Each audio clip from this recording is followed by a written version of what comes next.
Fear Street 1994 is a movie directed by Leigh Janiak, based off the book series written by R.L. Stine, who also made the Goosebumps book series. The movie starts at the Shadyside Mall, with a woman named Heather played by Maya Hawke, who was in Stranger Things. Heather works at the bookstore late at night. She just finishes her shift and looks around the mall, which has great neon vibes about it. She bumps into her friend Ryan, who is just about to close up his shop as well. She then sees a Scream-type killer who attempts to stab her, and she blocks the stab with a book. She immediately runs to Ryan's shop, but he's absent. The killer gets a quick slash on her stomach in. She then distracts the killer and hits him with a lava lamp. She then runs out of Ryan's shop, then gets tackled by the killer. The killer then stabs her multiple times. She unmasks the killer, which then reveals himself as Ryan, but he doesn't seem like himself. Ryan seems cursed. Then the local cop shoots Ryan directly in the head. Then the camera pans to the tree in the middle of the mall slowly. Then the title card begins. We then see the main character, Deena Johnson, played by Kiana Madeiras.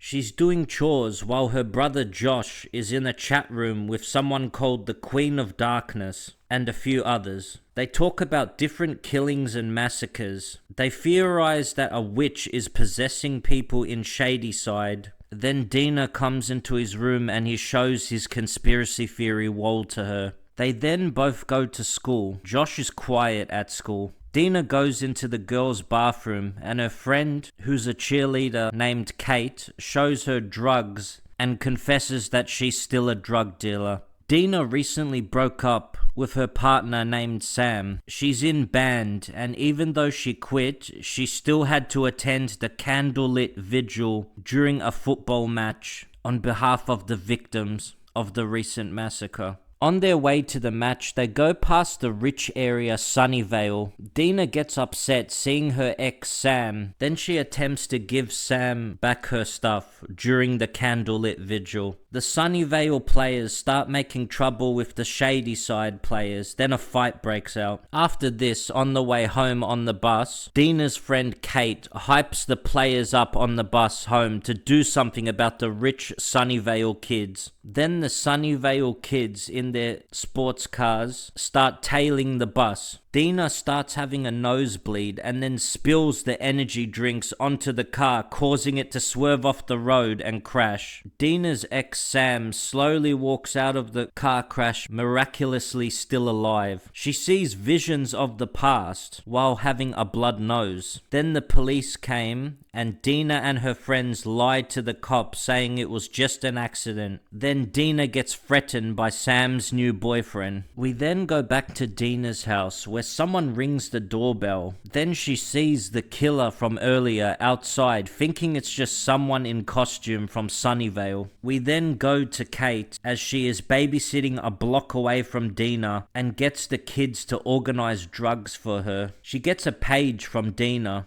then has a phone conversation with Deena. Kate finds the killer in the house she's babysitting. Then Kate gives the kids to the neighbor. She then goes to Deena's house to discuss what they both saw. They all go to the emergency room to visit Sam after hours. At the same time, Sam's new boyfriend is there, and that's who they all think was in the costume tormenting them. Sam and Deena argue, then the masked killer appears and stabs and kills Sam's new boyfriend. They run away from the killer and the killer is on a rampage, killing the receptionist and nurse. Deena unmasks the killer and it's Ryan from the start of the film who was shot dead by the police officer. They hijack one of the ambulances and go to the police station to report it. Deena throws a tantrum at one of the cops, then steals his gun. Meanwhile, Kate's friend goes to spring a leak, then finds a girl singing with scars on her face in the middle of the street. Then she slashes him,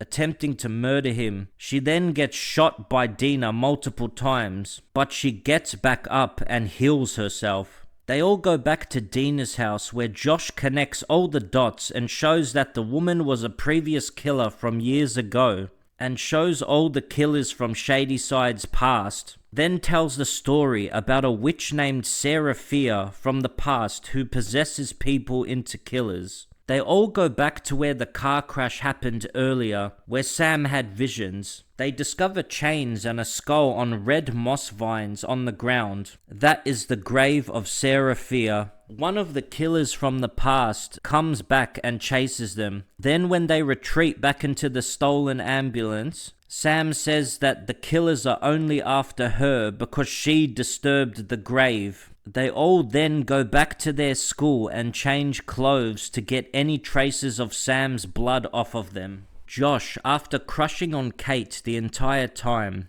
helps her feel safe and helps her change clothes. Then Josh and Kate kiss, and Sam and Deena kiss. They set up traps and use Sam's blood as bait. The killers from the past follow the blood trails. They lock the killers in a bathroom, then light it on fire. They think it's all over, but then the killers regenerate. They have a meeting in another room that they've locked themselves in, and Sam decides to sacrifice herself. Then last second, they decide that there's another way, that there's a sole survivor in Shadyside from the past and that they can call her. They discover that the survivor from the past's heart stopped, then she survived. They left a voicemail to the survivor of the past. They all conclude that they have to kill Sam and bring her back to life to stop this. The cop leaves the note at the survivor's house written with "It's happening again." Then we see Kate use her drug knowledge to make a plan to make Sam overdose to kill her so that they can bring her back to life with adrenaline. They all distract the killers with Sam's blood, while Deena then decides that a better method would be to drown Sam, then bring her back. Unfortunately, Kate dies in a gruesome way. She gets stabbed, then her head gets pushed through a meat slicer.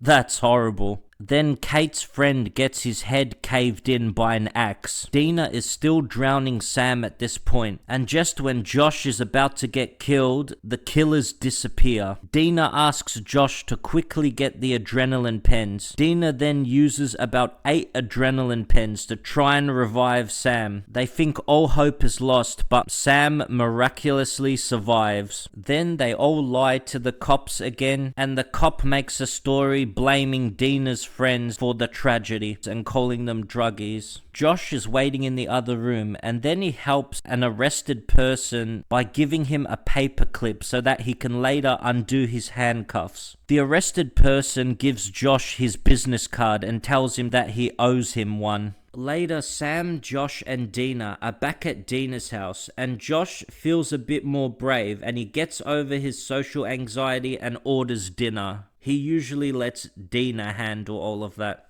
Deena then receives a call from the woman who was the survivor in the past, and she tells Deena that it's not over and that the witch makes the rules and that she's not safe. Then it shows Sam stabbing Deena. As they're struggling, Josh is in his chat room discussing the previous murders. After the struggle, Deena goes to Josh's room with a stab wound and shows him how she tied Sam up with a phone cord. That's very 90s. Then the movie ends with a to be continued and a short preview of the next part. It builds a good sense of suspense for the next part of the movie series. The actors' performances were decent in this movie, but leave a lot to be desired. I think this movie series is more geared towards teens who are just breaking into the horror slasher genre. I do believe anyone can enjoy these films though. Kiana Madeiras' performance as Deena was great and expressive. If you enjoy slasher and horror films based in different time periods, you would enjoy this movie series.